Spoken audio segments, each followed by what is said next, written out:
السلام علیکم ناظرین، میں ہوں انضمام اعظم اور آپ دیکھ رہے ہیں فیکٹس ود انزی۔ ناظرین، ہمیشہ کی طرح ایک اور تاریخی ویڈیو کے ساتھ آپ کی خدمت میں حاضر ہے۔ ناظرین، پچھلی ویڈیو میں ہم بات کر رہے تھے سلطنت عثمانیہ کے دوسرے سلطان اورحان غازی کی۔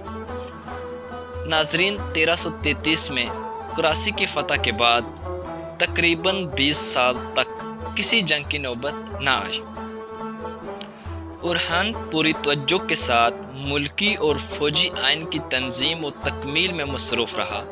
اس نے تمام ملک میں امن و امان قائم کیا، مسجدیں، مدرسے اور رفاع عام کی مختلف شاندار عمارتیں بنوائیں۔ بروسا میں ایک نہایت عالی شان مسجد، ایک بڑا مدرسہ اور ایک شاہی ہسپتال تعمیر کرایا۔ بڑے بڑے فضلاء اور اہل کمال کو طلب کیا اور بروسا کی شہرت اتنی پھیلی کہ ایرانی اور عربی طلباء علوم مشرقیہ کے قدیم مدرسوں سے آ کر وہاں تعلیم حاصل کرنے لگے۔ نائسیا میں بھی ایک مسجد تعمیر کی گئی اور اس کے متصل ایک مدرسہ قائم کیا، جو دولت عثمانیہ کا پہلا مدرسہ تھا اور بہت مشہور ہوا۔ اسی شہر میں اورحان نے غریبوں کے لیے پہلا لنگر خانہ بھی جاری کیا۔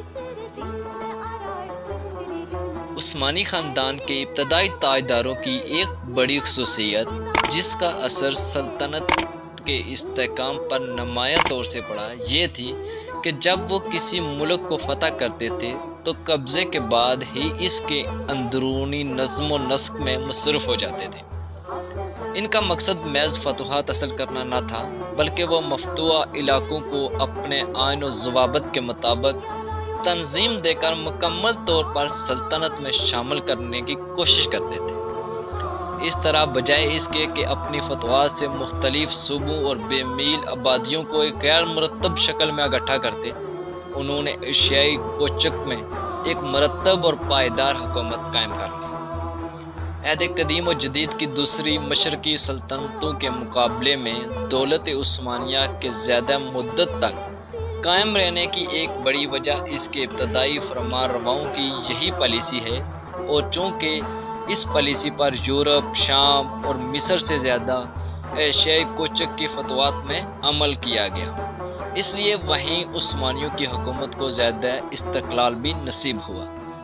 اس میں شبہ نہیں کہ ایشیائی کوچک میں استقلال کی ایک بڑی وجہ یہ بھی تھی کہ وہاں ترکوں کی آبادی کثرت سے پھیلی ہوئی تھی، لیکن سلطنت کے استحکام میں فاتحین عثمانی کی اس دانشمندانہ پالیسی کو بھی کچھ کم عمل دخل نہ تھا۔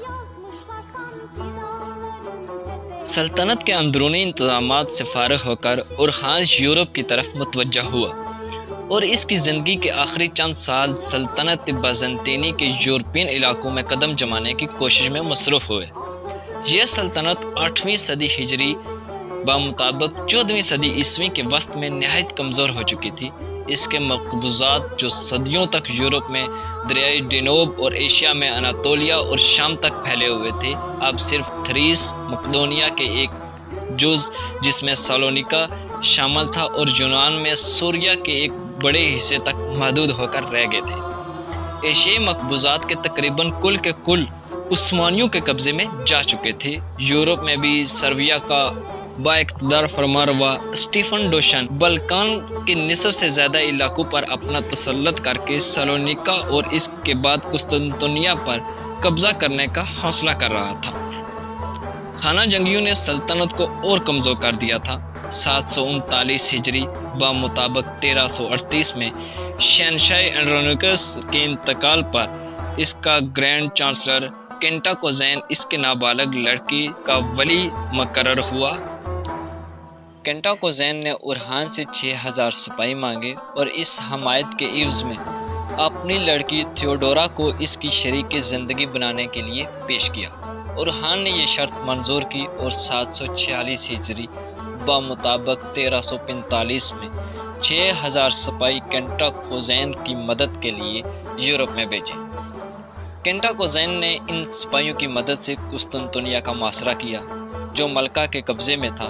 1 سال کے محاصرے کے بعد خود شہر کے بعض لوگوں کی غداری کی وجہ سے کینٹاکوزین فوج